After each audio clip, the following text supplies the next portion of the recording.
안녕하세요. DJ 선아입니다. 오늘의 사연 시작해 보겠습니다. 흔히들 쉬운 말로 결혼을 사랑의 결실이라고 생각하겠지만 때로는 결혼은 때때로 한 사람을 올가매는 덫이 되기도 하죠. 때때로 믿었던 사람들의 상상치도 못했던 진짜 얼굴을 보게 되기도 하고요. 제가 오늘 들려드릴 이야기는 결혼이라는 시가라는 사슬로부터 제가 어떻게 벗어나게 됐는지에 관한 이야기입니다. 그 과정엔 생각지 못한 조력자도 있었고 제 꾀에 제가 넘어간 우픈 상황도 있었죠. 제가 어떻게 그들의 덫에서 벗어나 제 삶을 되찾았는지, 그리고 결국 그들은 어떤 대가를 치르게 됐는지 지금부터 시작할게요. 생각해보면 저는 어릴 때부터 숫자 감각이 꽤나 남다른 편이었어요. 친구들이 수학 문제를 푸는 걸 힘들어할 때 저는 숫자 속에서 패턴을 찾고 계산 과정을 정리하는 게 재미있었어요. 문제를 풀면서 규칙을 발견하고 같은 유형의 문제를 빠르게 푸는 법을 익히는 과정이 마치 퍼즐을 맞추는 것처럼 느껴졌었죠. 부모님도 제가 숫자에 강하다는 걸 알고 있었고, 특히 아빠가 금융 관련 일을 하셨기 때문에 그런 영향을 받은 게 아닐까 싶기도 하셨나 봐요. 아빠가 종종 경제 뉴스나 주식 이야기 같은 걸 하셨는데 어린 나이에도 그게 꽤 흥미롭게 들렸거든요. 저희는 부모님 모두 맞벌이라 집을 비우는 시간이 많았고, 또 제가 외동인지라 자연스레 혼자 해결해야 하는 일들이 많았어요. 하지만 덕분에 경제관념은 확실하게 배울 수 있었던 것 같아요.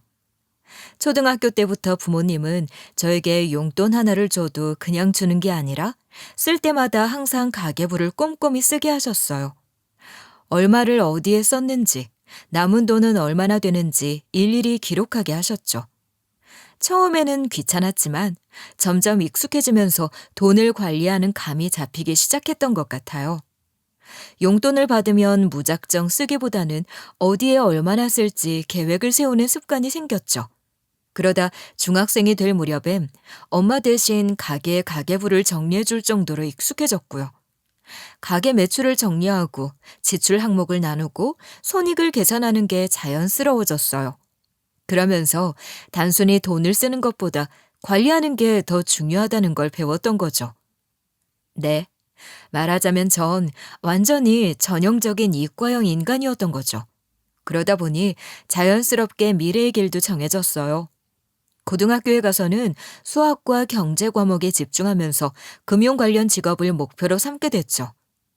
처음엔 단순히 숫자가 좋아서 시작한 공부였지만 금융과 회계가 사람들의 삶을 바꾸는 걸 보면서 더 매력을 느끼게 되더라고요. 왜 세상 일이 그렇잖아요. 누군가는 투자 하나로 벼락부자가 되고 누군가는 재무관리 실수로 빚더미에 앉게 되는 게 세상의 이치죠. 저는 후자처럼 살고 싶지 않았고 더 나아가 그런 상황에 처한 사람들을 돕고 싶다는 생각을 하게 됐어요. 돈을 잘 벌고 잘 쓰는 법을 아는 게 단순한 숫자 계산이 아니라 삶을 더 안정적으로 만드는 중요한 요소라는 걸 깨달았거든요. 그래서 대학 전공도 고민 없이 회계학을 선택했어요. 회계뿐만 아니라 금융법, 세무, 기업 재무 분석 등 다양한 분야를 공부하면서 실무적인 감각도 키웠고 학점 관리도 철저하게 했고 그 덕분에 대기업 연계 인턴십 기회를 얻을 수 있었어요. 인턴을 하면서 더더욱 이 일이 내 천직이다라는 확신이 들었던 것 같아요. 숫자를 다루는 일은 어릴 때부터 익숙했고 객관적으로 분석하고 문제를 해결하는 게 제 성향에도 맞았고요. 그렇게 인턴을 마친 후에는 곧바로 회계사 시험을 준비했고 3년 동안 공부한 끝에 합격했어요. 이후 회계법인에 취업해서 기업 재무제표를 검토하고 세무 관련 컨설팅을 제공하는 일을 했죠. 처음 몇 년은 정말 밤낮 없이 일하면서 커리어를 쌓았고 그 덕분에 빠르게 승진하며 인정을 받았어요. 일이 바빠서 연애할 기회는 거의 없었지만 그렇다고 외롭다고 생각한 적도 없었어요. 저는 제 인생을 계획적으로 살아가는 게 좋았고 연애도 마찬가지였어요. 막연히 운명 같은 사랑을 만나야지 라는 생각보다는 제 삶과 가치관에 맞는 사람이 나타나면 자연스럽게 만나게 될 거라고 믿었거든요. 하지만 그때 전 몰랐던 거죠. 연애는 숫자처럼 공식이 있는 게 아니라는 걸. 계획한다고 찾아오는 것도 계획이 없다고 오지 않는 것도 아니라는 걸 말이죠. 남편과의 첫 만남은 거래처 기업의 실무 회의에서였어요. 남편은 한 중견기업의 재무팀 직원이었고 저는 그 회사의 외부 회계 감사를 맡고 있었어요. 처음에는 업무적으로만 대화하는 사이였지만 몇 번 이야기를 나누다 보니 생각보다 여러 가지로 말도 잘 통하고 잘 맞았어요. 남편도 재무 관련 업무를 하다 보니 숫자와 데이터 분석을 중요하게 생각하는 사람이었고 안정적인 삶을 추구하는 성향이었거든요. 그보다 중요한 건 그렇다고 노잼인간은 아니었다는 거죠. 솔직히 저희 직종은 하는 일이 일이다 보니 업무적으로 만나는 사람들은 대체로 지루하고 재미없는 경우가 많았는데 남편은 은근히 유머 감각이 있었거든요. 회의 중간중간 적절한 농담을 던지면서도 흐트러짐 없이 자신의 의견을 정리하는 모습을 보면서 괜찮은 사람이네 싶었어요. 아무튼 그러다 남편이 먼저 연락을 해왔고 그렇게 시작된 연애는 미친 듯이 설레는 감정보다는 친구처럼 편안하고 안정적이었어요. 저희에겐 비슷한 면이 많았어요. 책임감이 강하고 모든 일을 논리적으로 해결하려는 성향이라 현실적인 부분에서도 잘 맞았고 감정적으로도 큰 문제 없이 안정적인 관계를 이어가게 됐죠. 그러다 연애 2년 차쯤 결혼을 결심했어요. 사실 전 아이를 낳을 생각도 없는 사람이었고 결혼도 딱히 하고 싶다는 생각을 해본 적이 없었지만 이 사람이랑 한다면 괜찮을지도? 라는 생각을 했던 것 같아요. 둘 다 일에 치중하는 스타일이라 가정을 꾸린다고 해서 크게 달라질 건 없을 거라고 생각했던 거죠. 저는 남편이 성실하고 신뢰할 만한 사람이라고 믿었고 함께하면 안정적인 미래를 만들 수 있을 거라고 확신했어요. 인생이란 게 결코 수학 공식처럼 명료하고 논리적으로 흘러가지 않는다는 걸 그때는 미처 몰랐던 거죠. 원래 저희가 결혼할 당시 시부는 대학에서 화학을 가르치는 교수였고 시모는 작은 사업체를 운영하는 대표였어요. 시부는 학계에서 안정적인 직업을 갖고 있었고 시모는 사업을 운영하며 경제적으로 자립적인 삶을 살고 있었죠. 저희 부부도 각자의 일에 충실하며 평범하면서도 안정적인 삶을 살아가고 있었고요. 그런데 결혼 7년 차에 남편이 갑자기 중대한 발표를 하겠다는 거예요. 나 우리 가족 사업에 한번 뛰어들어 볼까 해. 아빠도 은퇴하시고 적적해 하시고 엄마도 혼자 사업 끌어가는 거 힘에 부쳐 하시고 우리 셋이 뭉쳐서 가족 경영을 해보면 어떨까 싶어. 아니, 사실은 이미 계획도 준비도 다 끝난 상태야. 당신한테 말하면 걱정을 너무 많이 할 것 같아서 지금 얘기하는 거야. 뭐? 아니, 그렇다고 준비 다 끝내고 지금 얘기해? 나야 당연히 걱정되지. 걱정이 안 돼? 멀쩡한 직장 그만두고 어떻게 될지도 모르는 모험을 하겠다니. 난 당신이 딱 직장인 체질이라고 생각했는데. 아니야? 나도 그럴 줄 알았어. 근데 좀 더 꿈이 커진 것 같아. 여보, 나 진짜 자신 있어. 이번 사업 아이템도 진짜 괜찮은 것 같고 말이야. 그러니까 나 믿고 지지해줘. 응? 안정적인 직장에서 꾸준히 나쁘지 않은 월급을 받으며 재무관리에 철저했던 남편이 돌연 갑자기 사업가가 되겠다고 하니 불안할 수밖에 없었어요. 하지만 남편은 자신만만했어요. 시부 역시 사내로 태어나서 한 번쯤 큰 결심도 하고 큰 꿈도 꾸는 거지. 언제까지 월급쟁이로만 살 거냐? 라며 남편의 결정을 적극적으로 지지했어요. 시모도 당연하다는 듯 동조했고 결국 저도 남편의 선택을 믿기로 했죠. 남편과 시부모가 시작한 회사는 건강기능식품을 제조, 판매하는 곳이었어요. 노인층을 타겟으로 한 건강보조제 사업이었고 주력 제품은 퇴행성 관절염과 혈관 건강에 특효가 있다는 약품과 영양제였어요. 그러니까 이게 정말 그렇게 효능이 있다는 거죠, 아버님? 아, 그럼. 내가 이 과학에 평생 몸담아온 사람 아니냐.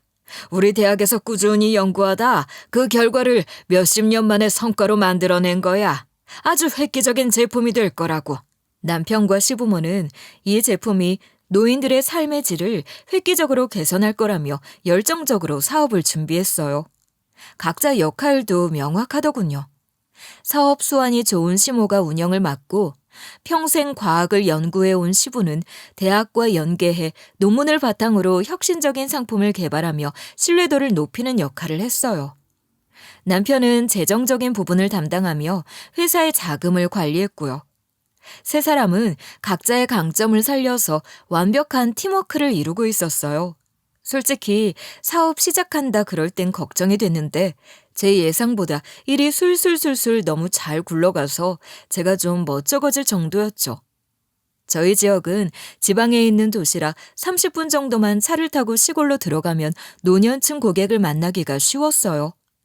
요즘은 유튜브나 SNS 광고가 대세라고 하지만 어르신들에게는 직접 찾아가서 얼굴을 보며 설명하는 것이 가장 효과적이라면서 남편과 시부모는 지역의 요양원과 노인정을 돌며 적극적으로 홍보에 나섰죠. 노인들의 건강 고민을 진심으로 들어주면서 신뢰를 쌓았고 제품을 직접 체험하게 하면서 효과를 강조하는 전략이었죠. 게다가 대학 교수 출신인 시부가 연구진이자 겸임 대표로 있다고 하니 더 신뢰가 갔겠죠, 아마. 사업은 생각보다 더 잘 되기 시작했어요. 입소문이 나면서 제품이 날개 돋친 듯 팔려나갔고 먹기만 하면 관절 통증이 싹 사라진다는 후기들이 퍼지면서 매출이 급격히 상승했죠. 투자도 몇 군데서 받았고 지자체 지원금도 신청하면서 사업이 점점 성장하는 듯 보였어요. 남편은 투자 유치가 잘 되고 있으니 곧 대박이 날 거라며 흥분이 가득했고 저도 시부모와 남편이 그렇게 확신을 하니 별다른 의심 없이 응원했고요. 하지만 시간이 지나면서 뭔가 이상하다는 느낌이 들기 시작했어요. 뭐랄까? 설명할 수 없는 불길한 예감이 스멀스멀 올라왔어요. 일단 남편이 돈을 너무 쉽게 쓰기 시작하더라고요. 원래는 꼼꼼하게 가계부를 정리하던 사람이었는데 갑자기 법인카드를 펑펑 쓰고 다니는 거예요. 출장이라고 하면서 호화로운 호텔에 묵거나 고급 브랜드 제품을 사들이는 걸 보면서 뭔가 이상하다는 생각이 들었어요. 아무리 돈이 잘 벌린다고 해도 아직은 사업 초기인데 이렇게 자금을 계획 없이 써도 되나 싶고 또 아무리 가족 사업이라고 해도 기본적인 자금 흐름은 투명해야 한다고 생각했는데 남편과 시부모는 그 부분에 대해 말을 자꾸 피하는 거예요. 법인카드 사용 내역을 물어봐도 사업을 키우려면 어느 정도 투자가 필요하다는 말만 반복했고요. 걱정도 되고 불안하기도 했지만 제가 사업에 대해서는 전혀 모르는 게 사실이고 다 계획이 있겠지 하며 그래도 남편을 믿고 지켜보는 수밖에 없었어요. 그러던 어느 날 결정적인 단서를 발견하게 된 겁니다. 남편이 실수로 제 이메일로 중요한 파일을 보냈던 거예요. 원래는 세금 관련 서류를 보낸다고 했는데 실수로 자기네 회사 내부 보고서까지 첨부한 거였죠. 별 생각 없이 파일을 열어봤다가 그 순간 온몸이 얼어붙고 말았습니다. 해당 보고서에는 회사 제품이 사실 아무 효과도 없는 가짜 건강식품이라는 충격적인 내용이 적혀 있었어요. 성분 분석 결과를 보면 핵심 원료라고 홍보한 유효 성분은 거의 없었고 실제로는 그냥 일반 종합 비타민과 다를 게 없는 제품이었어요. 그런데도 남편과 시부모는 의료진과 연구진이 임상실험을 거쳐 효능을 입증했다고 광고하고 있었고 어떻게 하면 최대한 그 부분을 과대 광고할 수 있을지에 대한 전략들로 가득하더군요. 심지어는 일부 의사와 협력해 가짜 논문까지 만들어 유통하고 있었어요. 전부 조작된 정보였죠. 저희 가족이 만들어낸 제품이 노인들에게 기적을 선사하는 약이 아니라 철저한 상술로 포장된 가짜 건강식품이었다니. 그동안 노인들이 제품을 먹고 기적처럼 효과를 봤다는 후기들이 넘쳐났는데 그게 전부 플라시보 효과였던 건가 했는데 그 후기마저 조작되었다는 사실을 서류를 보고 깨달았어요. 남편과 시부모가 제품을 팔면서도 속으로는 효과가 없다는 걸 알고 있었던 거예요. 그저 광고와 입소문으로 노인들의 불안을 이용해 돈을 벌고 있었던 거죠. 저는 경악을 금치 못했습니다. 처음에는 이 사업이 정말 사람들에게 도움을 줄 거라고 믿었어요. 그러니 단순 영리 사업만은 아니라 생각해 걱정이 돼도 그저 지켜보기만 했던 거죠. 하지만 지금 보니 제가 얼마나 순진한 착각을 했던 건지. 남편과 시부모는 사람들의 건강이고 나발이고 그냥 돈 하나 보고 그런 사기를 치고 있었는데 말이에요. 저는 퇴근한 남편을 곧장 추궁했어요. 뭐야 이거? 대체 언제부터, 처음부터 이러려고 시작한 짓이었지? 아예 가족 사기를 친 거지? 나만 몰랐던 거야. 그치? 여보, 이거 보고 좀 놀랐겠다. 그치? 실은 그게 어떻게 된 거냐면 말이야. 아니, 처음엔 당연히 우리도 좋은 제품 내고 싶었지. 연구도 하고. 근데 그런 세상을 뒤흔들 제품이 나왔으면 우리가 지금 여기 시골 바닥에서 왜 이러고 있겠어. 벌써 노벨상 받았지. 안 그래? 그걸 말이라고 해? 그런 성분이 아니면 그렇게 팔지 말아야지. 이건 명백한 사기야. 몰라서 그래? 당신 가족들, 어르신들 상대로 이거 팔고 있지. 그거 소비자 기만이야. 그리고 투자까지 받고 있지 않아? 그럼 투자 사기까지 해당되네. 사기라니 말이 좀 심하네. 그렇게 심각하게 생각할 필요 없어. 그냥 다들 아는 과장 광고야. 뭘 그렇게까지 챔소봉대를 해. 기가 막혀. 그걸 말이라고 해? 효과도 없는 제품을 기적의 약인 것처럼 팔아먹고 임상실험 결과까지 조작해 가짜 논문을 만들었는데 그게 단순한 과장 광고라고? 도저히 이해할 수 없었어요. 저는 끝까지 따졌어요.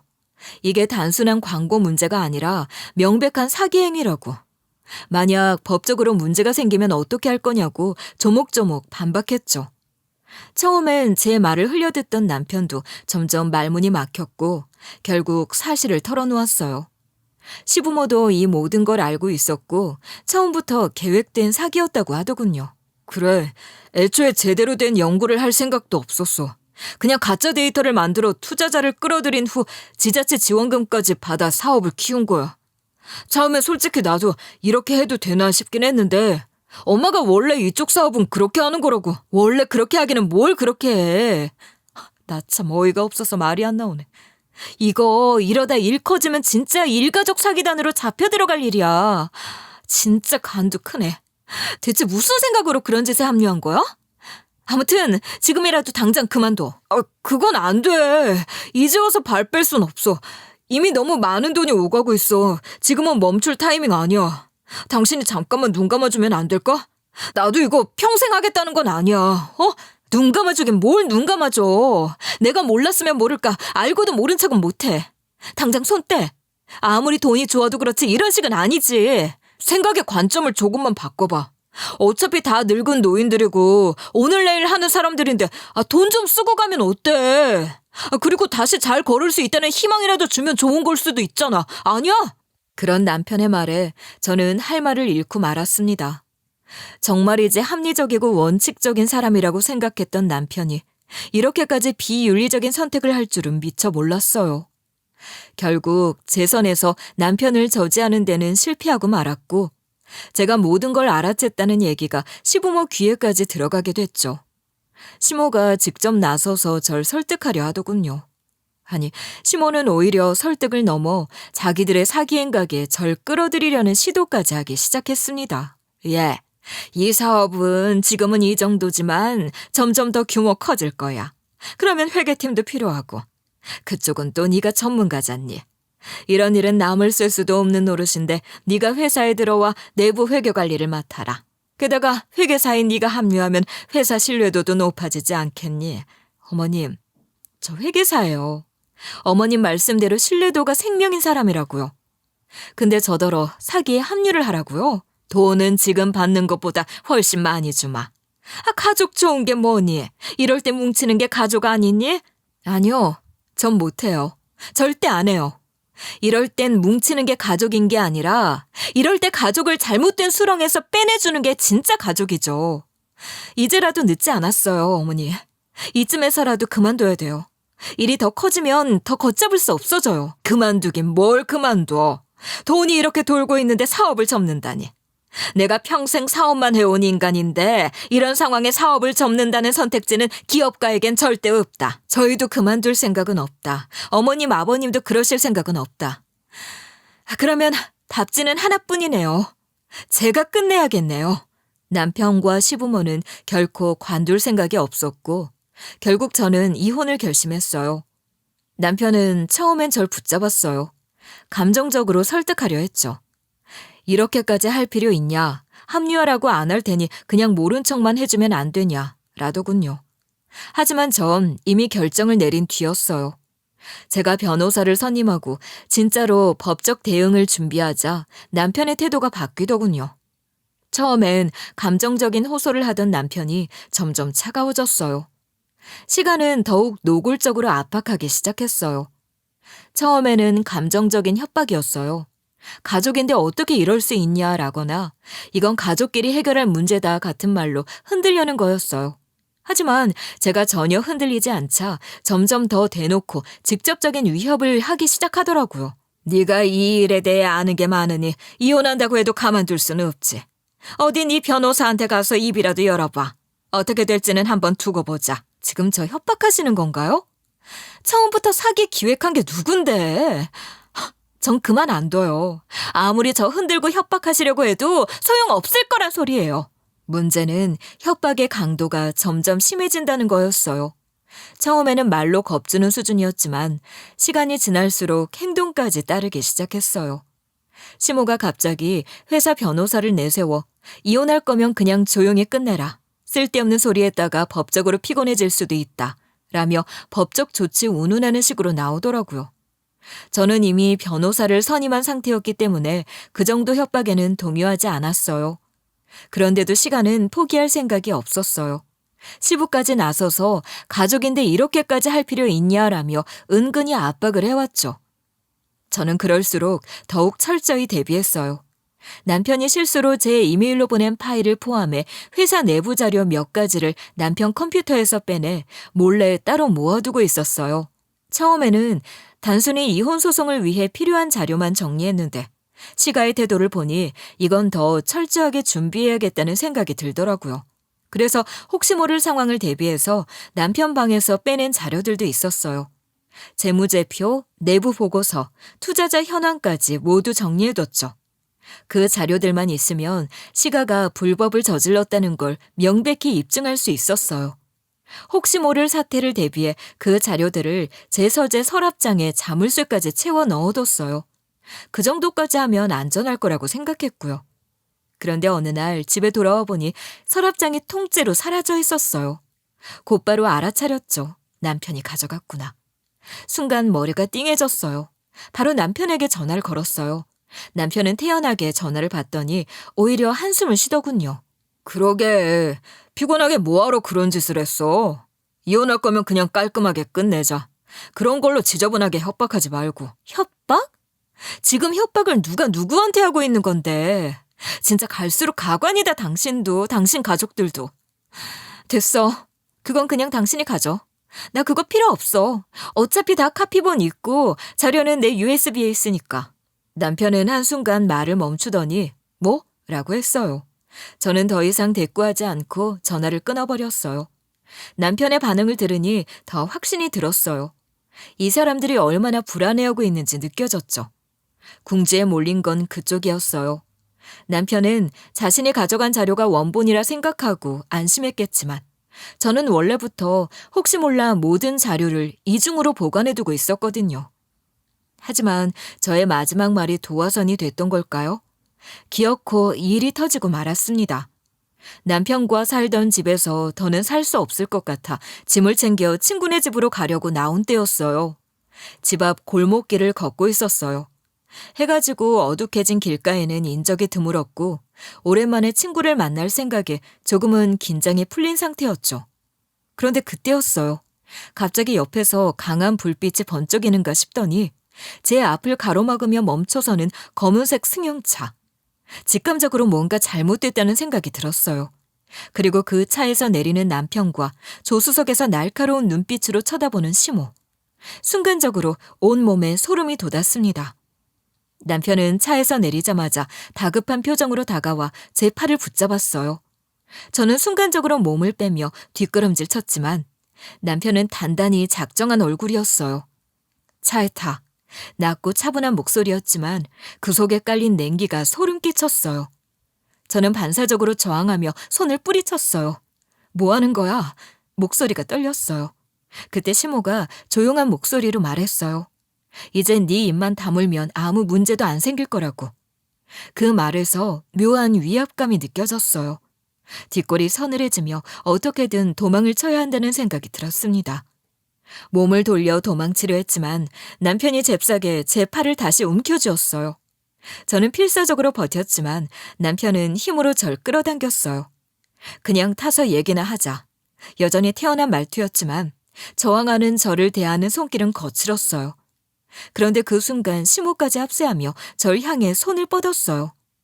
거친 손길이 제 머리채를 움켜쥐었고 순간적으로 귓가가 울리면서 머릿속이 핑 돌았어요. 네가 뭔데 우리 사업을 망치려고 들어? 심호가 날카로운 목소리로 소리쳤어요. 저는 몸을 뒤로 젖히며 반항했지만 힘으로 당해낼 수가 없었어요. 발버둥을 쳤지만 역부족이었어요. 그러다 결국 중심을 잃고 바닥으로 낮아 빠졌어요. 그 충격에 눈앞이 순간적으로 아득해졌어요. 넘어진 절 심호가 그대로 위에서 눌렀어요. 이건 놔! 이거 안 놔? 내가 니들 가만 안 둬? 가만히 있어. 넌 이제 끝이야. 그러게 기회를 줄 때 조용히 찌그러져 있었어야지. 심호에 쏟아지는 힘에 숨이 턱 막혔어요. 남편은 그 틈을 놓치지 않고 제 가방을 낚아챘어요. 저는 필사적으로 몸을 비틀었지만 아무 소용이 없었어요. 가방이 손에서 순식간에 빠져나가 버렸고 남편은 재빨리 가방을 열어 안에 있던 파일과 USB를 꺼냈어요. 그걸 확인하겠다는 듯 서류를 뒤지며 피식 웃었어요. 있어? 챙겼냐? 여기 있네. 아니, 이걸 경찰에 넘길 생각이었어? 대체 무슨 생각으로? 우리 다 뭐 대봐라 했던 거야? 남편이 비꼬듯 말했어요. 전 이를 악물고 분노를 삼켰어요.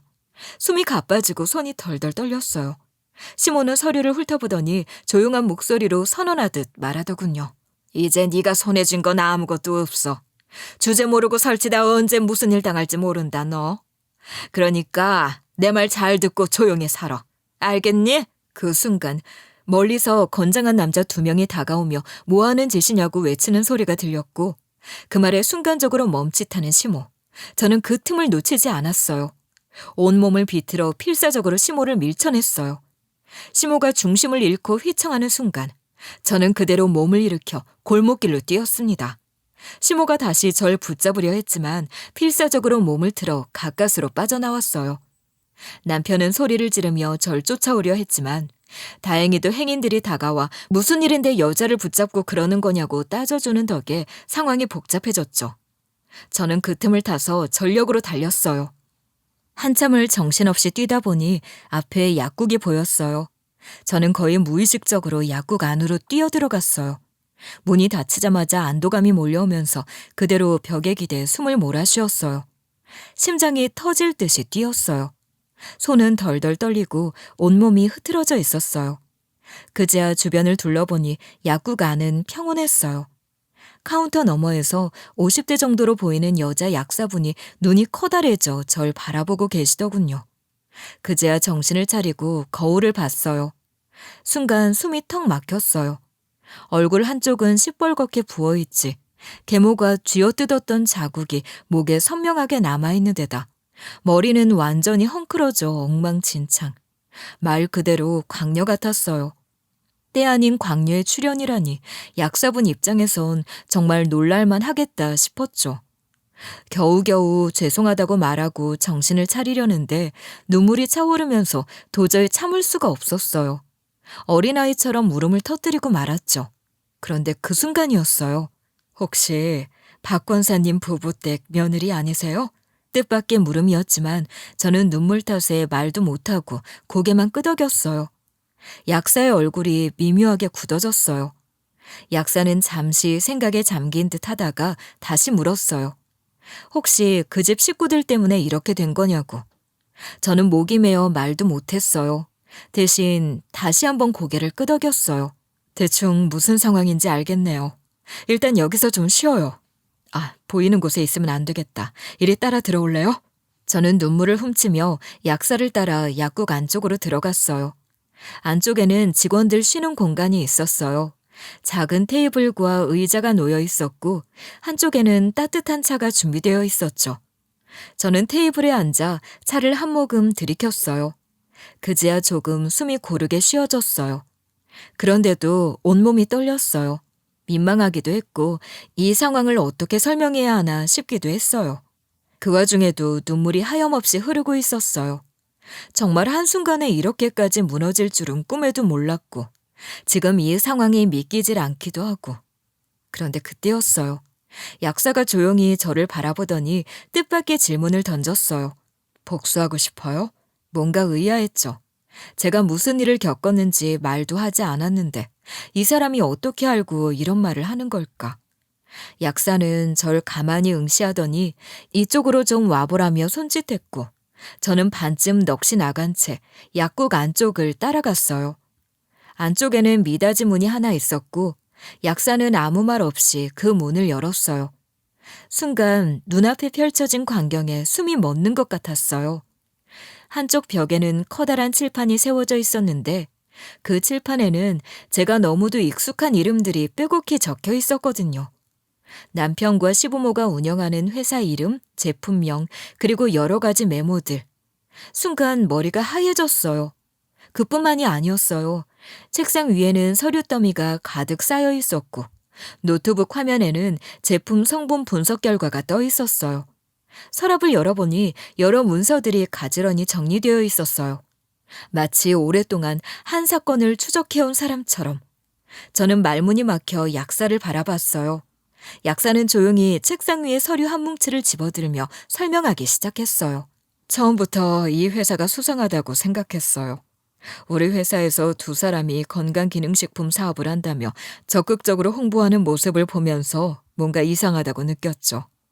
아무리 봐도 석연치 않은데 노인들을 대상으로 기적의 약처럼 선전하더라고요.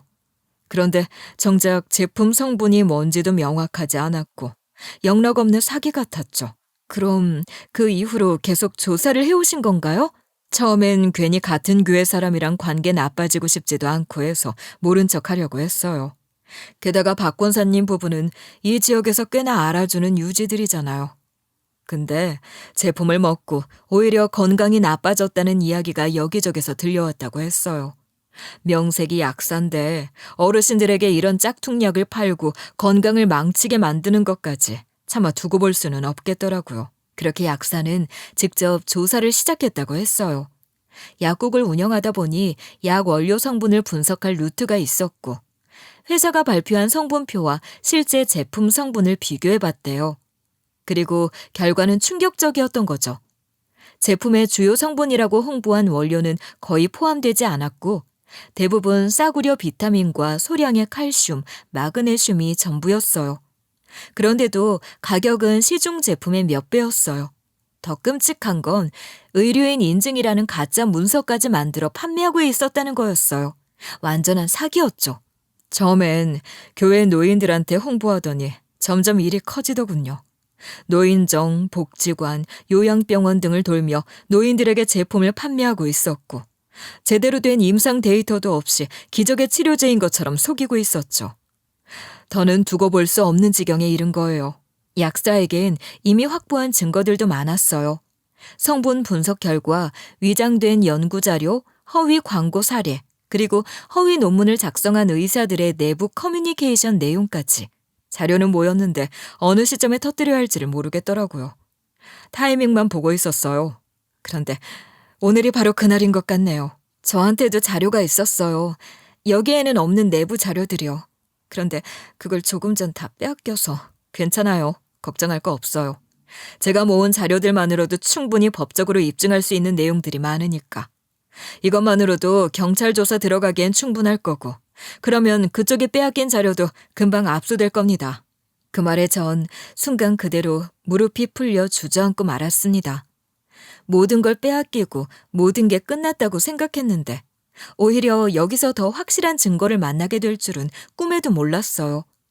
더욱 극적으로 상황이 바뀌어서 실감조차 나지 않더군요. 약사는 확보한 증거들을 정리해 기자에게 넘겼고 저는 제 변호사에게 자료를 보냈어요. 이제 남은 건 직접 끝을 보러 가는 일이었어요. 약사는 제가 방금까지 얻어터지고 죽을 고비를 넘기고 온 터라 굳이 직접 갈 필요 있냐며 말렸지만 저는 가야겠다고 했어요.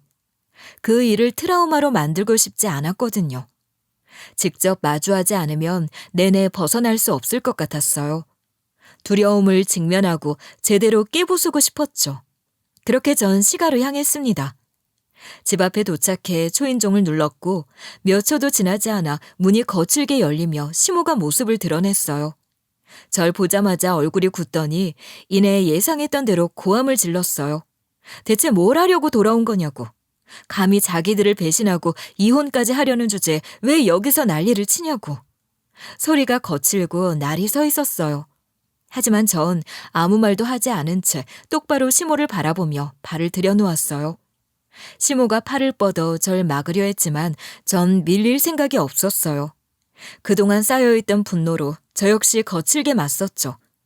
거실에는 남편과 시부도 앉아 있었어요. 남편은 절 보자마자 자리에서 벌떡 일어나더니 혀를 차며 비아냥거렸어요. 끝까지 이러네. 그렇게까지 처절하게 엿을 먹이고 싶냐? 그냥 조용히 입 다물고 살았으면 좋았잖아. 너 하나 잘못해서 이게 다 어떻게 될지 생각은 해봤어? 우리가 널 어떻게 키워줬는데 어떻게 이렇게 뒤통수를 치냐? 순간 귀를 의심했어요. 제가 언제 시가에서 키워짐을 당했었죠? 전 결혼해서도 제 생활을 알아서 했고 저희 돈으로 살았고 남편과도 경제적으로 각자 독립된 관계였어요. 그런데 이제 와서 키워줬다는 둥, 뒤통수를 친다는 둥, 이런 어처구니 없는 말을 하니 어이가 없어 실소만 나오더군요. 퍽이나. 야, 언제 니들이 날 키워줬니? 지나가던 개가 웃겠다. 저좀 말본새하고는 며느리 하나 잘못 들여서 온갖 문제를 겪는다 아주. 며느리가 남의 집 귀한 아들 인생을 망치려고 하고 있어. 기가 찬다. 나 교수 임내 하고 온갖 점잖은 척 가식이랑 가식은 다 떨어대더니 이 사기꾼 새끼가 어디서 낱말을 하고 있어? 뭐야? 이게 근데 너 도둑년 마냥 우리 회사 자료 훔쳐가 놓고 어딜 뻔뻔하게 여길 와? 한 번 더 제대로 당해봐야 정신을 차리려고 그러지? 시모는 갑자기 다가와 손을 들어 올렸어요. 순간 저도 모르게 몸이 반응했어요. 저도 모르게 뒤로 한 발짝 물러섰지만 이번엔 시모의 눈을 똑바로 바라봤어요. 그리고 있는 힘껏 소리쳤죠. 왜? 또 치시려고? 어디 한번 때릴 테면 때려보세요. 어디 한번 때려보라고. 이게 하라면 못할 줄 아나. 그 순간 집 밖에서 인기척이 들렸어요. 현관문이 거칠게 열리는 소리가 났어요. 시모가 움찔하며 뒤돌아봤고 남편과 시부도 동시에 시선을 돌렸어요. 그리고 그 문을 열고 들어온 사람은 약사였어요. 하지만 약사 혼자가 아니었어요. 약사와 함께 경찰들이 집 안으로 들이닥쳤죠. 순식간에 분위기가 얼어붙었어요. 남편과 시모는 상황을 이해하지 못한 채 당황한 얼굴로 경찰을 바라봤어요. 경찰은 시부모와 남편의 이름을 차례대로 부르면서 사기 및 의료법 위반 그리고 폭행 혐의로 체포하겠다고 선언했어요. 순간 거실의 공기가 얼어붙었어요. 세 인간은 반사적으로 강하게 부인했지만 이미 늦은 뒤였죠. 경찰은 세 사람을 사기 혐의뿐 아니라 저에 대한 협박과 폭행 혐의로도 체포했어요. 절 폭행하는 장면을 본 행인들이 이미 경찰에 신고를 해준 덕에 일은 더욱 쉽게 진행됐죠. 경찰은 놈들의 말을 듣지 않고 남편과 시부모에게 수갑을 채웠어요. 남편은 마지막까지 절 노려보며 넌 진짜 끝까지 라고 중얼거렸지만 이제 그런 말이 저에게 닿을 리가 없었어요. 시모는 발버둥치며 경찰에게 뭐라고 소리쳤지만 아무도 그 말을 들어주지 않았죠. 그렇게 세 사람은 경찰차에 태워져 경찰서로 끌려갔고 경찰 조사가 시작되면서 남편과 시부모의 혐의는 눈덩이처럼 불어났어요. 처음에는 단순한 허위 광고나 소비자 기만 정도로 생각했던 사건이었는데 수사가 진행될수록 점점 더 많은 불법 행위들이 드러났어요. 저는 참고인 신분으로 경찰 조사를 받았고 그동안 회사 내부에서 봐왔던 일들을 상세히 진술했어요. 경찰도 이미 약사가 제공한 증거들을 확보한 상태였고 모든 것이 빠르게 정리되었어요. 그런데 예상보다 더 빠르게 일이 커지기 시작한 건 언론 때문이었어요. 약사의 제보로 지역신문에서도 보도가 나갔거든요. 경찰 조사가 진행되는 동안 회사 제품을 구매했던 곳들에서도 항의가 폭주하기 시작했어요. 특히 지역 내 요양원과 복지관에서 집단적으로 문제를 제기했어요. 시부모가 평소 교회 인맥을 이용해 요양원, 노인정, 복지관 등을 돌며 제품을 홍보했던 게 결국 독이 된 것이었죠. 상당수의 노인들이 제품을 장기간 복용하고 있었고, 그들 중 일부는 이 제품이 진짜 치료제라고 믿고 병원 치료를 중단하기까지 했다는 게 밝혀졌어요. 대부분 노인들은 평생 어렵게 모은 돈이나 자식들이 부모를 위해 보내준 용돈으로 그것들을 구입했을 거예요. 그걸 알면서도 사기를 친 거라 생각하니 이보다 더 악질적인 짓이 있을까 싶더라고요. 게다가 제품을 복용한 노인들 중 일부는 건강이 더 악화되기까지 했다는 거예요. 원래 관절염 때문에 불편했던 사람들이 광고만 믿고 병원 치료를 중단하거나 기존 약을 끊었다가 증상이 악화된 사례가 속출했죠. 어떤 사람들은 혈압약을 끊고 이 제품만 복용하다가 병세가 심각해져 병원에 실려가는 일까지 벌어졌고요. 의료진과 상담한 결과 원래 약을 꾸준히 복용했더라면 충분히 조절될 수 있었던 증상들이 이 제품을 맹신한 탓에 더 심각해진 경우가 많았다고 하더군요. 사람들의 절박함을 이용해 돈을 벌어왔다는 게 점점 더 분명해졌고 얼마나 악질적인 범죄인지가 더 명확해졌죠. 또 요양원 몇 곳에서는 제품을 대량 구매해 입소자들에게 제공했던 정황도 드러났어요. 요양원 원장들이 제품을 공동 구매한 이유는 단순했어요. 교회 권사님, 대학 교수님이 믿을 만한 제품이라고 하시길래 라는 거였어요. 시부모가 대학과 교회에서 쌓아온 이미지가 이런 식으로 이용되었다는 걸 알게 되니 더 치가 떨렸어요. 결국 요양원과 개인 소비자들까지 나서서 회사를 상대로 고소를 진행하기 시작했습니다. 그 와중에는 제가 경찰 조사에 협력했다는 사실이 알려지면서 일부 피해자들이 절 직접 찾아와 감사 인사를 하기도 했어요. 몇몇 노인들은 가족들과 함께 약국까지 찾아와 제 손을 잡고 이렇게 사실을 밝혀줘서 고맙다고 하시더군요. 전 그 말이 너무 씁쓸하게 들렸어요. 저도 한때는 이 가족의 일원이었고 그들의 실체를 너무 늦게 알아버렸으니까요. 물론 저도 피해자였지만 도의적인 책임을 완전히 떨쳐버릴 수는 없었던 것 같아요. 놈들의 범죄는 거기서 그치지 않았어요. 지자체에서 지원하는 보조금까지 부정 수급했다는 사실도 드러났죠. 회사가 개발비와 연구비 명목으로 지원받은 보조금을 제대로 사용한 흔적이 없었고 일부 금액은 시부모의 개인 계좌로 흘러들어간 정황이 포착됐어요. 회계 기록을 살펴보니 회사 자금이 엉망으로 관리되고 있었고 연구 개발에 쓰였다고 보고된 돈이 고급 호텔 숙박비나 해외여행 경비로 빠져나간 내역도 발견됐어요. 결국 경찰은 사기, 의료법 위반, 보조금 횡령 혐의를 적용했고 추가로 피해자들에게 손해배상 청구 소송까지 들어가면서 상황은 걷잡을 수 없이 심각해졌어요. 이제 남편과 시부모는 더 이상 빠져나갈 구멍이 없었어요. 남편은 처음엔 필사적으로 발버둥을 쳤어요. 경찰 조사에서 자신은 부모에게 이용당한 것뿐이라며 실질적인 경영은 시부모가 했다고 주장했어요. 자신은 단순히 회사의 재물을 관리했을 뿐이고 실제 제품 개발과 마케팅 전략은 전적으로 시부모가 주도했다고 했어요. 하지만 경찰이 확보한 자료는 달랐어요. 남편이 투자자들에게 허위 자료를 제공한 정황이 있었고 특히 가짜 연구 결과를 직접 수정한 흔적까지 남아있었죠. 그동안 사업 설명회에서 자신이 나서서 과학적으로 입증된 제품이라는 거짓말을 했던 것도 다 기록으로 남아있었고요. 그 탓에 처음에는 남편을 감싸던 변호사도 시간이 지나면서 태도를 바꿨어요. 초기에는 남편이 단순 가담자이며 시부모가 주도한 범행이라는 쪽으로 변론을 펼쳤지만 점점 증거가 쌓이자 변론 방향을 수정할 수밖에 없었어요.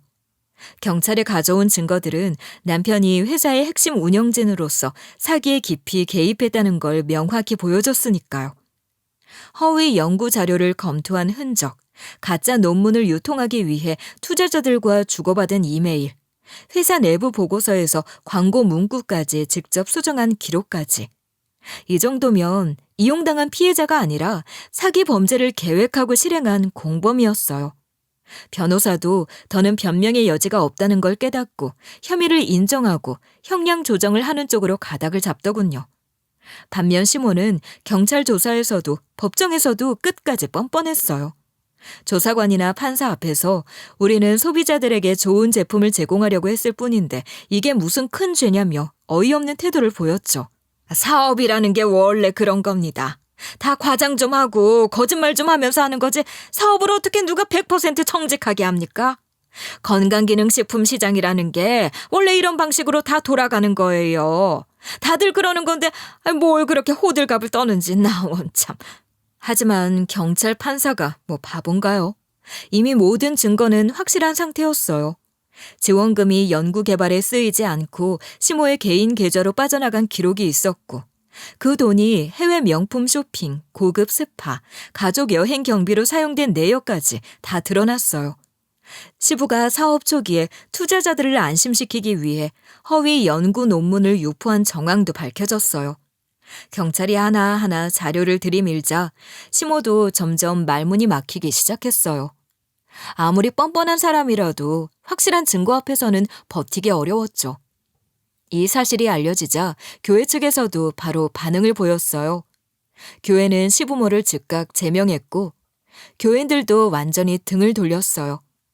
평소에 교회에서 신망이 두텁다고 자부하던 시부모였지만 결국 진실이 드러나자 한순간에 모든 걸 잃어버리고 말았죠.